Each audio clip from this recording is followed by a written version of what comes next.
भाई साहब अभी से 24 घंटा पहले मनीष कश्यप एक वीडियो बनाते हैं। वो ऑफिशियली ये अनाउंस करते हैं, ये वीडियो बनाकर कहते हैं कि हम बीजेपी को छोड़ रहे हैं। और ये सबसे बेटर जो डिसीजन होता है वो था मनीष कश्यप का, क्योंकि वो बीजेपी को छोड़ रहे हैं। बीजेपी को छोड़ना ऐसा नहीं कि बीजेपी के साथ कोई नुकसान है उनका, लेकिन वो जिस तरीके का एक रुतबा था मार्केट में, लोग उनको जिस तरीके से प्रेम करते थे, जिस तरीके से उन्हें मानते थे, वो बीजेपी में जाने के बाद वो सारी चीजें नष्ट हो गई थी। मनीष कश्यप का अगर बीजेपी में जाना बहुत लोगों को रास नहीं आया, बहुत लोग का मतलब 90-95% लोग को रास नहीं आया। इस समय वो बीजेपी को छोड़ चुके हैं और बीजेपी को छोड़ने के बाद समझ लीजिए कम से कम मुझे लगता है 90% से ज्यादा लोग खुश हो गए होंगे।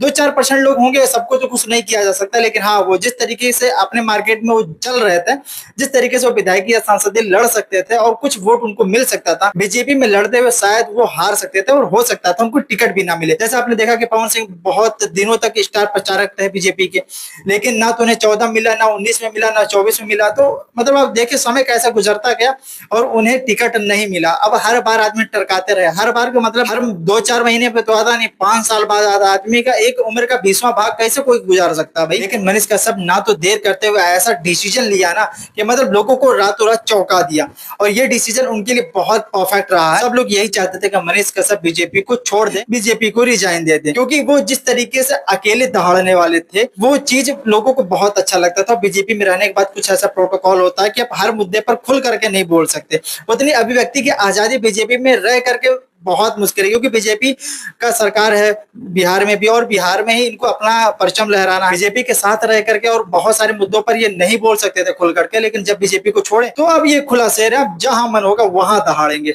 बीजेपी को छोड़ने के इनके बहुत सारे फायदे हैं, जैसे कि इनके जो पुराने साथी थे, इनके जो संगतिया थे, इनके जो दोस्त थे, वो सारे इनसे पिछड़ गए थे सिर्फ इसलिए क्योंकि वो बीजेपी में शामिल हो गए थे। और लोग को लगा नहीं, वो बहुत बड़े आदमी हो गए, रहो भाई, जहां बड़े आदमी हो बड़े आदमी के साथ रहो और भगवान करे खूब तरक्की करो, खूब आगे बढ़ो।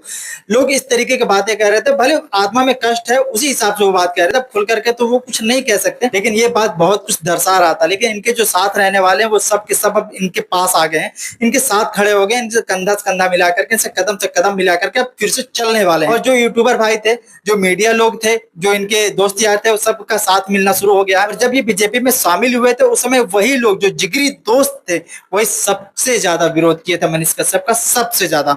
और आज अगर सबसे ज्यादा कोई सपोर्ट कर रहा है पीएमसीएच कांड के बाद, जो कुछ भी हुआ मारपीट, उसके बाद अगर कोई सबसे ज्यादा सपोर्ट कर रहा है तो वो भी अपने ही लोग हैं। लेकिन अपने ही लोग का डिसीजन इसीलिए कहा जाता है, कोई भी डिसीजन लो आप तो कम से कम आपस में कम से कम लोगों से राय मशविरा ले लो। लेकिन कभी कभी ऐसा कुछ होता है कि कुछ पर्सनली चीज होती है जो हर किसी में साझा नहीं हो सकती, उस बेस पर रख करके आदमी कोई डिसीजन ले लेता है और लगता है कि नहीं, आगे जाने के बाद हमारा जो दिन होगा वो अच्छा होगा और भी बेहतर तरीके से हम काम कर पाएंगे। बहुत कुछ इमेजिनेशन होती है जो दिमाग में बनती रहती है, और समय जब चलता रहता है तो हिसाब से काम नहीं हो पाता, फिर आदमी को लगता है कि हम मूर्खता कर दिए ये काम करके। और ये समय भी इनका बहुत सही है, क्योंकि इसी साल के लास्ट में नवंबर तक में समझ लीजिए कि इलेक्शन भी होने वाला है।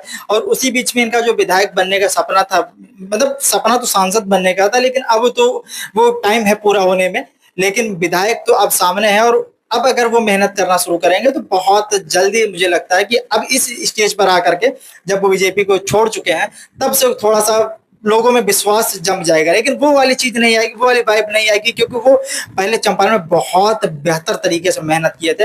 जब ये छोड़े थे लगभग ऑलमोस्ट मुझे लगता था कि 80% ये प्रचार कर चुके थे, लेकिन वो जब 80% लोगों का जब ये दिल तोड़ चुके हैं तो दोबारा फिर से 80% में मतलब एक विश्वास जमा लेना बहुत बड़ी बात है। बहुत बड़ी बात क्या, असंभव ही है। इसलिए 50% तो लगभग 50-60% तो मान ही जाएंगे, चलो ठीक है, कुछ होता है, पार्ट ऑफ लाइफ होता है, मोमेंट ऑफ हिट होता है, हो जाता है, उसके लिए इंसान खुद भी दोषी नहीं होता है, लेकिन उस सब समय पर छोड़ दिया जाता है। लेकिन इस बार मनीष कश्यप जिस तरीके से दहाड़ना शुरू किए हैं ना, समझ लीजिए फिर से पुराने फॉर्म में आ गए हैं। कुछ लोग इनका विरोध भी कर रहे हैं, कुछ लोग कह रहे हैं कि मार्केटिंग कर रहे हैं, ये मौके प्रस्त आदमी है। तो भाई लोग 10 तरह के होते हैं, 10 भाषा बोलेंगे, उस चीज पर ध्यान नहीं देना होता है, अपने काम पर ध्यान देना हो तो ये लोग डिमोटिवेट करते हैं और साथ में विरोध करके इस तरीके से दर्शाते हैं कि लोग हमारे भी चेहरे को थोड़ा सा समझे। क्योंकि बिहार में भी यूट्यूबर बहुत सारे हैं और मनीष कश्यप मोनली एक ऐसा यूट्यूबर है जो कुछ भी अपने चैनल पर डालेंगे तो इसके साथ साथ 10 चैनल और भी, जो मतलब एक वो चैनल है जो बहुत बड़ा चैनल है, उस चैनल पर भी इनका जो होता है वो इंटरव्यूज वगैरह कुछ ना कुछ मतलब कोई ना कोई क्लिप्स लग जाती है। बाकी यूट्यूबर कुछ भी बोल दे, कोई भी वीडियो बना दे, उसकी चर्चाएं नहीं होती है। मतलब दूसरे चैनल पर जैसे आज तक हो गया, इंडिया टीन, ये सब चैनल पर वो सारी चीजें नहीं आती है। और इनका तो ललन टॉप तक चला जाता है, आज तक चला जाता है, वो तो बहुत छोटी सी चीज है। मतलब रुतबा तो है बंदे का। बाकी इनके लिए भी ये चीज सही था और मुझे भी लगा कि ये चीज इन्होंने ये डिसीजन लेकर के बहुत सही काम किया। बाकी आपको क्या लगता है कमेंट बॉक्स में दाग दीजिएगा। मिलते हैं अगली वीडियो में कोई नया फैक्ट के साथ, तब तक के लिए इजाजत दीजिए। जय हिंद।